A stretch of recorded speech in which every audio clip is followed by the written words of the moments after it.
तुम्हें बेवफा कहने की जरूरत तो नहीं, लेकिन इतना ज़रूर कहना है कि वफाएं यूं नहीं होती। बैठे थे अपनी मौज में, अचानक रो पड़े, यूं आकर तेरे ख्याल में अच्छा नहीं किया। सुना है किसी और को जान से प्यारा कर लिया उसने, हमारे बाद भी आकर गुजारा कर लिया उसने।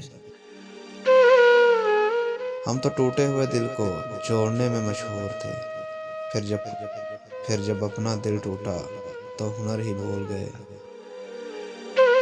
वो कुछ तोड़ने की ख्वाहिश में वो कुछ तोड़ने की ख्वाहिश में मेरे दिल का इंतखाब कर बैठे। मुर्शद, हमारा ख्वाब मोहब्बत बिखर गया। मुर्शद, वो एक शख्स भी बदल गया।